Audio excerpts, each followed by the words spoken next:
Tak berpendirian teguh. Kitab kedua Kitab Raja-Raja pasal 12. Ada sebuah peribahasa yang berbunyi, seperti bangau di ekor kerbau. Peribahasa ini menunjuk kepada orang yang tak memiliki pendirian sendiri, mudah dipengaruhi, hanya mengikuti perkataan atau perintah orang lain dan tak punya prinsip dalam bersikap. Peribahasa itu cocok dikenakan utek Yoas. Dia raja Yehuda yang tak punya pendirian dalam bersikap, terutama dalam hal ibadah kepada Tuhan. Selama berada di bawah pengaruh dan bimbingan Imam Yoyada, Yoas raja yang setia kepada Tuhan, dan melakukan apa yang benar di matanya. Bahkan dia mempunyai kerinduan besar untuk memperbaiki rumah Tuhan yang sudah rusak. Walakin, setelah Imam Yoyada wafat, Yoas berubah setia. Saat para pemimpin Yehuda datang, dia terpengaruh perkataan mereka. Mereka meninggalkan rumah Tuhan, lalu beribadah kepada berhala-berhala. Tuhan mengutus para nabi untuk menegur dosa Raja Yoas dan bangsanya, agar mereka berbalik kepadanya. Tapi mereka tak mau mendengarkan.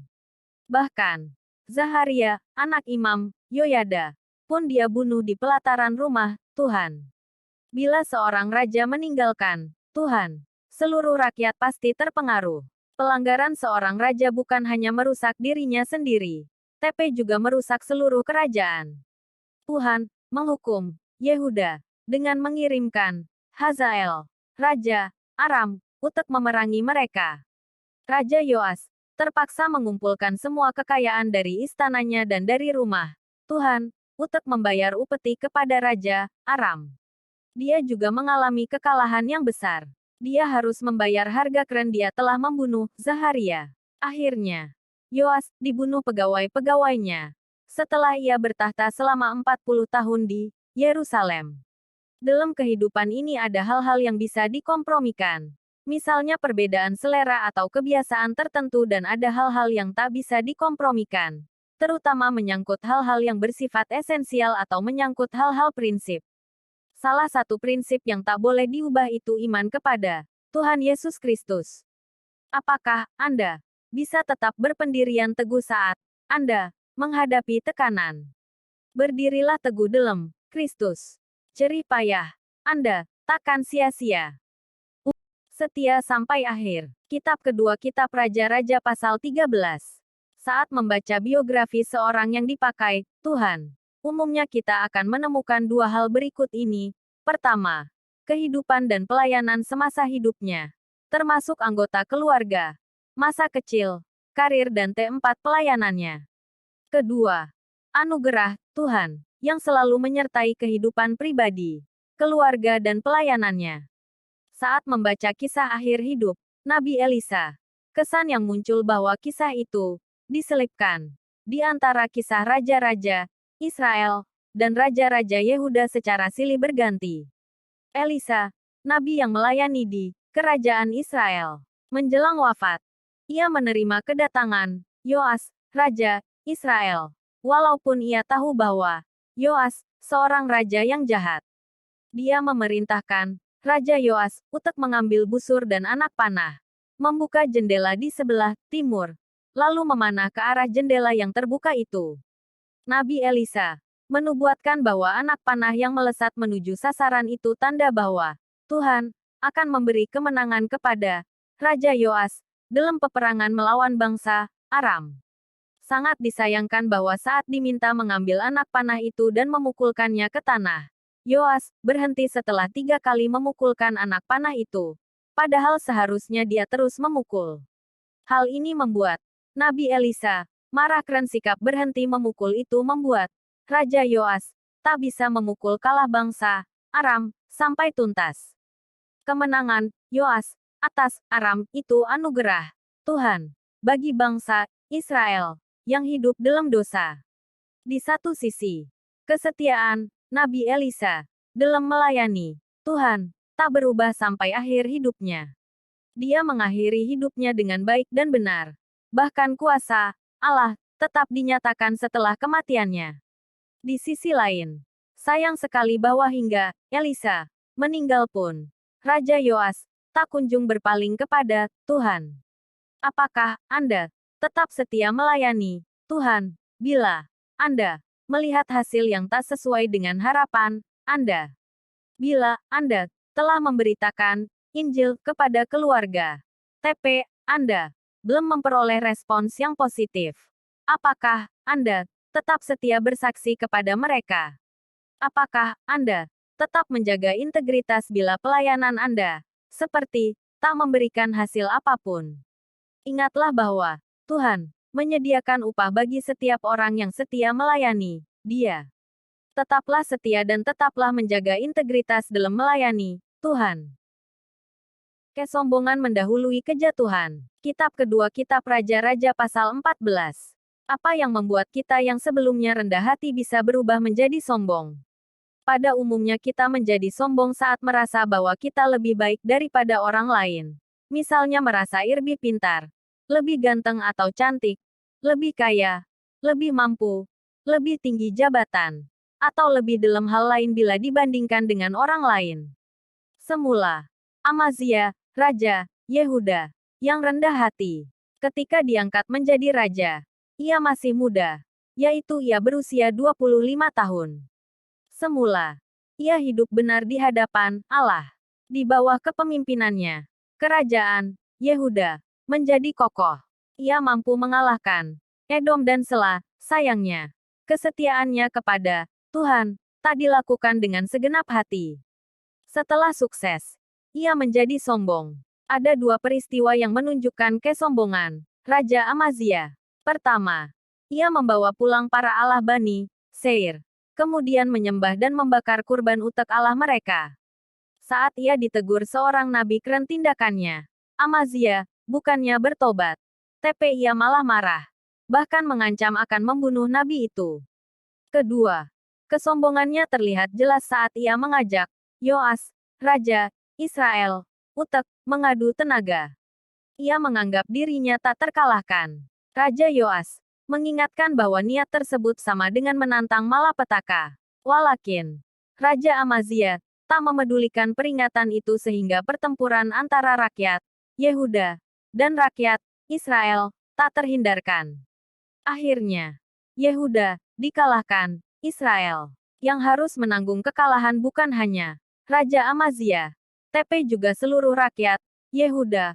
Kota Yerusalem dibongkar, harta milik rakyat Yehuda serta rumah Tuhan dijarah dan rakyat disandera.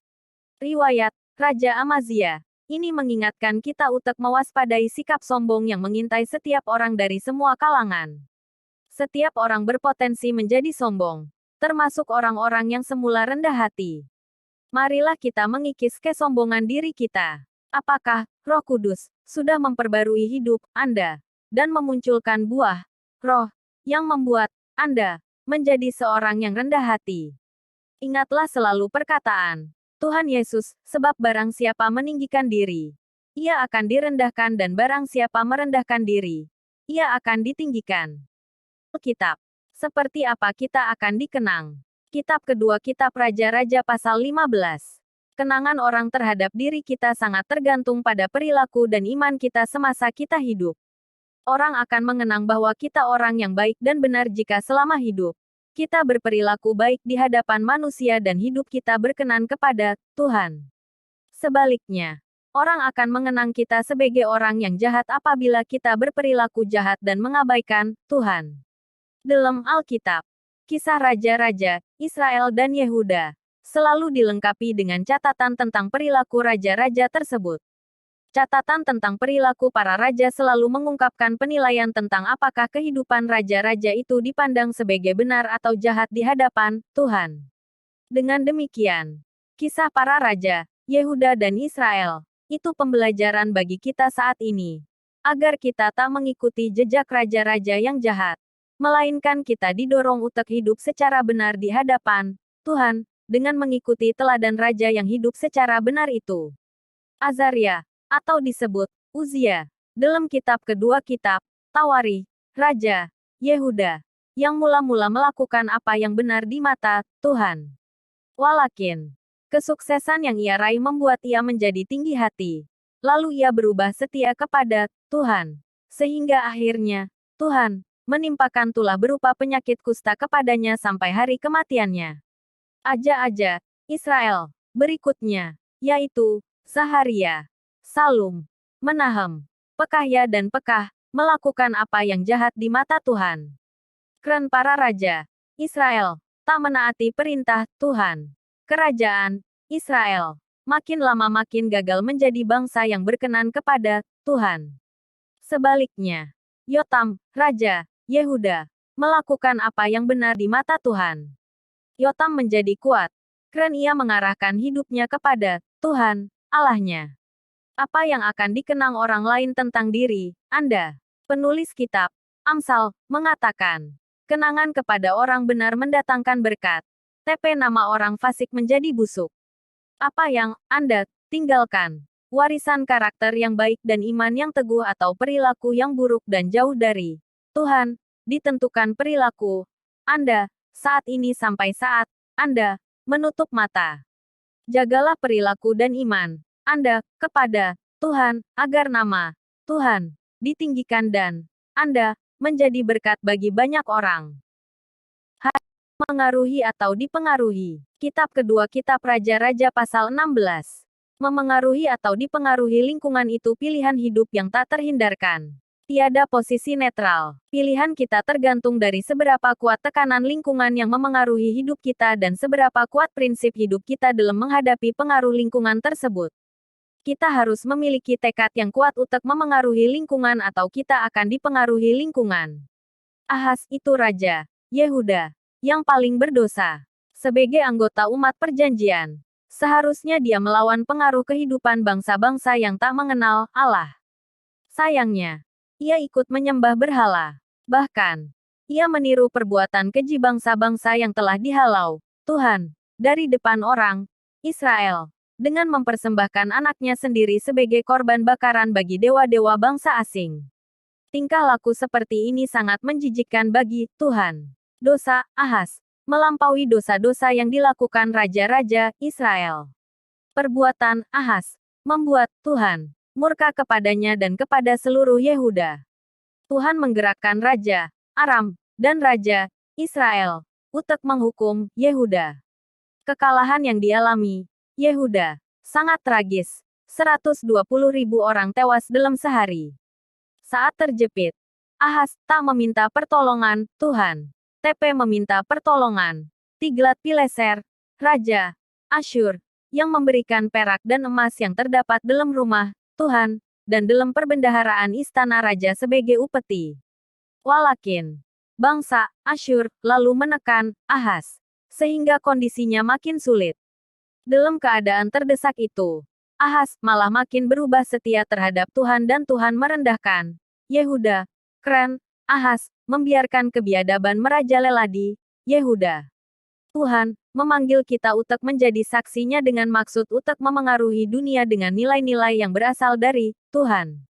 Apakah Anda selalu menolak pengaruh dunia atau Anda selalu memalingkan diri dari kebenaran Kristus? Jangan mudah terpengaruh lingkungan yang buruk. TP warnailah dunia yang buruk ini dengan nilai-nilai baik yang berasal dari Tuhan. Tuhan Yesus bersabda, demikianlah hendaknya terangmu bercahaya di depan orang, supaya mereka melihat perbuatanmu yang baik dan memuliakan Bapamu yang di sorga. Menyembah dalam roh dan kebenaran. Kitab kedua Kitab Raja-Raja pasal 17. Ide mengenai menyembah Allah dalam roh dan kebenaran diambil dari percakapan Tuhan Yesus dengan wanita Samaria di tepi sumur. Penyembahan yang benar harus dalam roh, yakni melibatkan keseluruhan hati. Penyembahan juga harus dilakukan dalam kebenaran, yaitu dengan pengertian dan pikiran yang benar. Dalam Perjanjian Lama, konsep menyembah Tuhan tak dapat dilepaskan dengan keberadaan suatu lokasi. Kanaan disebut sebagai tanah perjanjian, keren selain menjadi tempat tinggal yang dijanjikan Tuhan kepada bangsa Israel, juga dimaksudkan sebagai tempat untuk menyembah Tuhan. Saat Raja Asyur mengangkut orang dari Babel, dari berbagai kota, lalu menyuruh mereka tinggal di kota-kota Samaria, menggantikan orang Israel, muncul masalah. Tuhan, melepaskan singa-singa ke tengah mereka dan membunuh beberapa orang. Mengapa hal itu terjadi? Keberadaan mereka di tanah perjanjian membuat mereka dituntut untuk menyembah Tuhan dengan cara yang benar. Tanah perjanjian itu diperuntukkan bagi umat untuk menyembah Tuhan.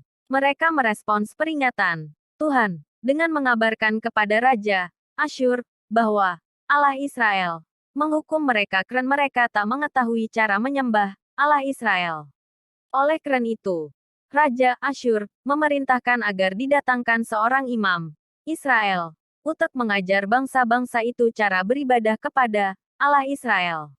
Walakin, bangsa-bangsa itu gagal menyembah Tuhan, karena mereka tetap menjalankan ibadah penyembahan berhala. Tuhan hanya dianggap sebagai salah satu sembahan. Mereka menyembah Tuhan yang benar dengan cara yang salah. Yang lebih menyedihkan bahwa bangsa Israel, sebagai umat pilihan Tuhan, juga tak melaksanakan penyembahan yang benar kepada Tuhan. Mereka justru menyembah ilah-ilah bangsa lain. Sekalipun para nabi telah diutus ke tengah-tengah mereka, mereka tak mau bertobat. Akhirnya, Tuhan memakai bangsa Asyur untuk menghukum mereka dengan membuang mereka di tanah asing. Sudahkah Anda mewujudkan kasih Anda kepada Tuhan dengan segenap hati, segenap jiwa, segenap akal budi dan dengan segenap kekuatan, termasuk dengan menyembahnya dalam roh dan kebenaran? Komitmen hidup untuk Allah. Buku kedua Kitab Raja-Raja pasal 18. Mengapa ada orang yang ditempatkan di keluarga dan lingkungan yang baik, tapi kehidupannya jahat? Sebaliknya, mengapa ada orang yang tinggal di keluarga dan lingkungan yang jahat, tapi kehidupannya baik? Mana yang berperan lebih besar dalam menentukan sikap hidup kita, lingkungan sekitar atau keputusan pribadi? Jawabannya bahwa keputusan pribadi berperan lebih besar dari lingkungan dalam menentukan sikap hidup kita. Hizkia, Raja Yehuda, contoh tentang seorang yang tak terpengaruh lingkungan sekitar yang jahat. Sekalipun Raja Hizkia dibesarkan dalam lingkungan yang jahat, karena Raja Ahaz, ayahnya, seorang yang tak takut akan Tuhan, ia tak ikut menjadi jahat. Walaupun sulit menjaga kehidupan kudus di lingkungan yang tak mengenal Tuhan, dia berkomitmen untuk melakukan apa yang benar di mata Tuhan, tepat seperti yang dilakukan Daud, bapa leluhurnya. Bahkan, setelah kerajaan Israel Utara runtuh dan rakyatnya dibuang ke negeri Asyur, dia tetap bersemangat melakukan reformasi rohani besar-besaran atas bangsanya. Ia Raja Yehuda pertama yang menghapuskan bukit-bukit pengorbanan, tempat pemujaan ilah-ilah asing, sehingga ia membawa bangsa Yehuda untuk kembali menyembah Tuhan. Penulis kitab Raja-Raja menuliskan bahwa ia percaya kepada Tuhan, Allah Israel, di antara semua raja Yehuda, baik yang sesudah dia maupun yang sebelumnya, tiada lagi yang sama seperti dia. Ketaatannya membuat Tuhan menyertai dia kemanapun ia pergi berperang. Ia beruntung. Dengan penyertaan Tuhan, ia berjuang membebaskan bangsanya dari cengkeraman kekuasaan Filistin dan Asyur. Dia sukses mereformasi dirinya dan bangsanya, sehingga ia menjadi contoh bagi generasi selanjutnya. Kunci untuk hidup kudus dan berkenan kepada Tuhan terletak pada komitmen pribadi kita kepadanya. Sekalipun kita tinggal di lingkungan yang berusaha memengaruhi iman kita dan cara hidup kita sebagai anak-anak Tuhan, kita tak boleh menyerah, apalagi berkompromi dengan yang jahat. Sebaliknya, dalam setiap kesempatan, kita harus menjadi saksi Kristus di tengah-tengah lingkungan seperti itu, agar banyak orang menjadi percaya kepada Tuhan Yesus. Kitab Doa berdasarkan kehendak Tuhan. Kitab kedua Kitab Raja-Raja pasal 19. Suatu hari, seorang murid Tuhan Yesus datang kepada sang guru dan memohon agar diajar cara berdoa. Sebenarnya permohonan itu aneh karena setiap orang Yahudi pasti sudah terbiasa berdoa sejak kecil. Mengapa murid itu meminta diajar cara berdoa? Salah satu alasan keren Tuhan Yesus memahami doa yang sesuai dengan kehendak Allah Bapa. Doa Raja Hizkia saat diancam Sanherib, Raja Asyur, yang mengepung Yerusalem, Itu doa yang sesuai dengan kehendak Tuhan. Dalam kesesakannya, Raja Hizkia pergi ke rumah Tuhan. Ia membentangkan surat yang diberikan utusan Raja Asyur ke hadapan Tuhan. Isi doa Raja Hizkia menunjukkan pemahamannya tentang Tuhan. Tuhan itu Allah yang Maha Kuasa, yang bertahta di atas kerubim, dan yang menjadikan langit dan bumi.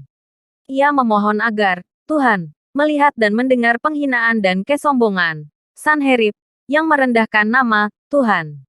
Dia mengaku bahwa Sanherib, raja yang kuat yang telah menaklukkan banyak bangsa. Ia memohon agar Tuhan menyelamatkan bangsanya dari ancaman Sanherib, bukan untuk memperlihatkan kehebatan dirinya atau bangsanya, atau agar bala tentaranya menjadi termasyur. TP supaya semua kerajaan di bumi mengetahui bahwa hanya Tuhan sajalah Allah. Dia tahu bahwa saat permohonannya dipanjatkan, kemuliaan Tuhan dan rencananya harus menjadi alasan utama. Hizkia berdoa kepada Tuhan, bukan hanya sekadar agar kerajaan Yehuda dibebaskan dari ancaman Sanherib, walaupun ia sangat menginginkan hal itu terjadi. TP dia memohon agar Tuhan membela kerajaan Yehuda untuk kemuliaan nama Tuhan. Dalam anugerah Tuhan, doanya dijawab dengan cara ajaib. 185.000 orang tentara Asyur dibunuh malaikat Tuhan, sehingga Sanherib kembali ke Niniwe. Ketika sakit, bolehkah kita berdoa untuk meminta kesembuhan? Ketika ujian, bolehkah kita meminta kelulusan? Ketika berbisnis, bolehkah kita memohon keberhasilan? Tentu saja kita boleh memohon apapun kepada Tuhan. Walakin, apakah semua permohonan itu kita kaitkan dengan kesadaran bahwa hanya nama Tuhan yang harus ditinggikan? Setelah sembuh, lulus dan berhasil dalam hal apapun, apakah kita semakin mencintai Tuhan, atau sebaliknya?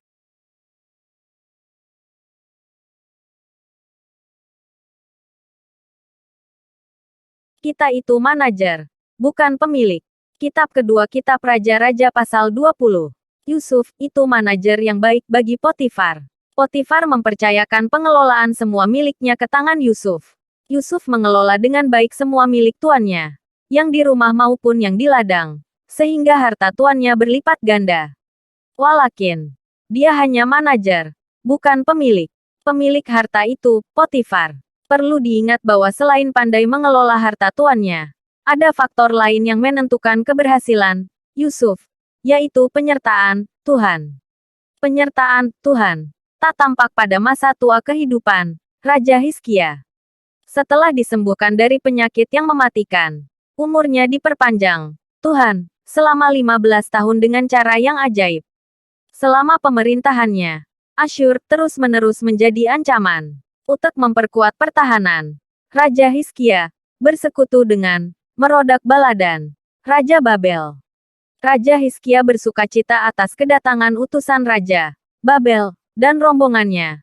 Lalu ia memamerkan segenap gedung T4 penyimpanan harta bendanya, emas dan perak, rempah-rempah dan minyak yang berharga, gedung persenjataannya dan segala yang terdapat dalam perbendaharaannya. Tak ada barang di istananya dan di seluruh daerah kekuasaannya yang tak dipamerkan Hizkia kepada mereka. Hizkia lupa bahwa harta dan aset yang dimilikinya itu milik Tuhan. Dengan memamerkan semua aset yang dia kuasai, ia menganggap semuanya sebagai miliknya.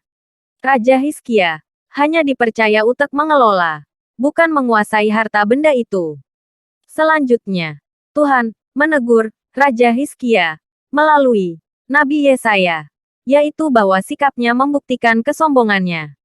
Sebagai hukuman, seluruh isi istananya akan diangkut ke Babel. Tiada yang akan ditinggalkan. Bila Tuhan mempercayakan banyak harta kepada Anda, ingatlah bahwa Anda hanya penata layan atau pengurus, bukan pemilik. Godaan terbesar dari manajer yang dipercaya tuannya itu keinginan untuk beralih fungsi dari manajer menjadi bos. Itulah sebabnya banyak orang menjadi angkuh setelah menjadi kaya. Di satu sisi, kita harus bersyukur bila harta kita bertambah dan penambahan harta itu harus dipandang sebagai berkat Tuhan. Di sisi lain, kita harus mewaspadai hati kita, agar kita tetap rendah hati dan hati kita tetap melekat kepada Tuhan, bukan kepada harta. Bagaimana dengan Anda? Apakah Anda benar-benar menganggap apa yang Anda miliki sebagai milik Tuhan? Pemimpin, amanah atau zalim? Kitab kedua Kitab Raja-Raja pasal 21. Tak seorang pun yang bercita-cita menjadi pemimpin yang zalim. Pada umumnya, tiap orang ingin menjadi pemimpin yang amanah, artinya dapat dipercaya.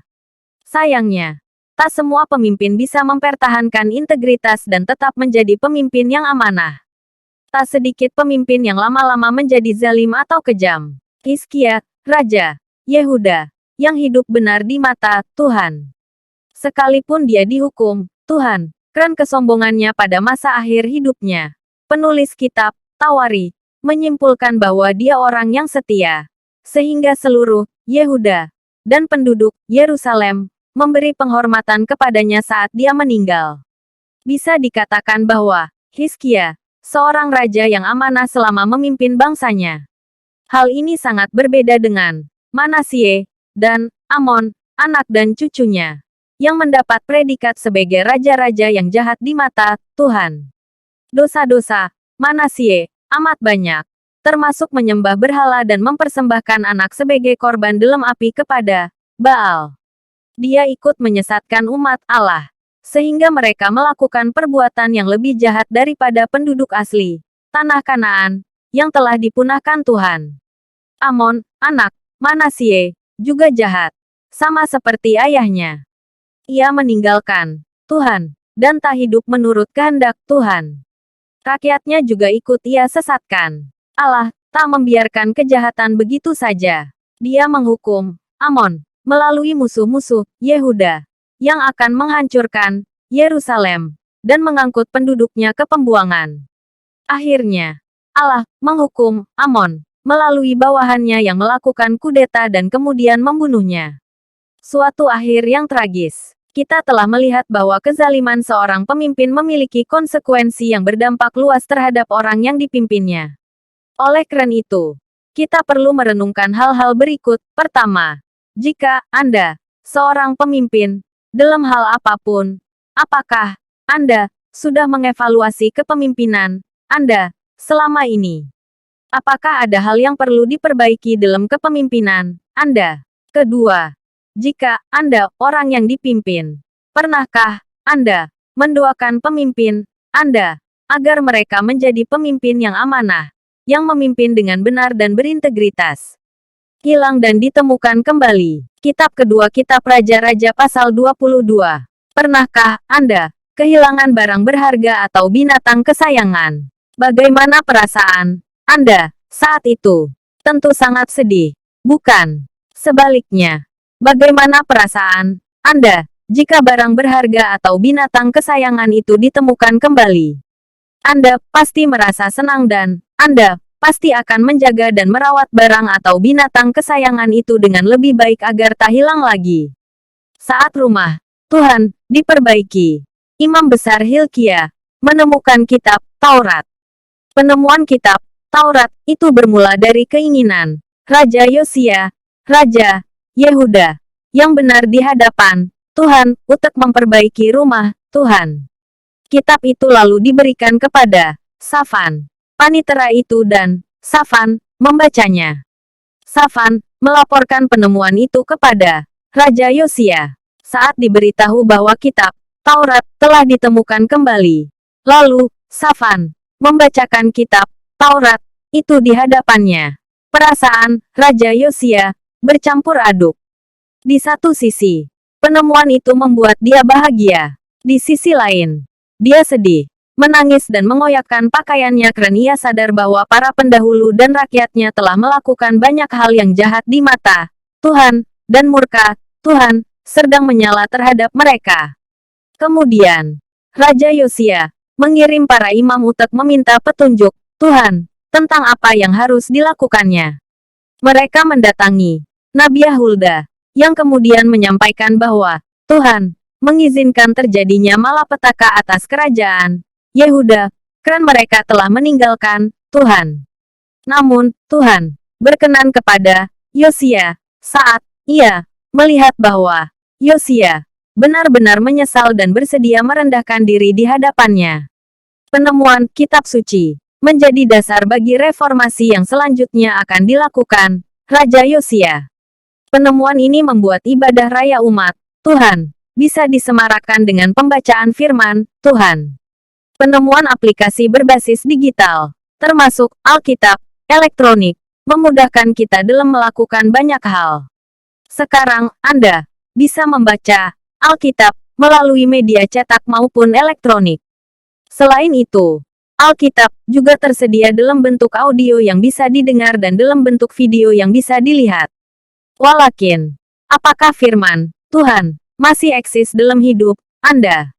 Apakah Anda masih membacanya? Apakah Anda masih merenungkannya dengan tekun? Apakah Anda menggalinya dan menerapkannya dalam kehidupan sehari-hari?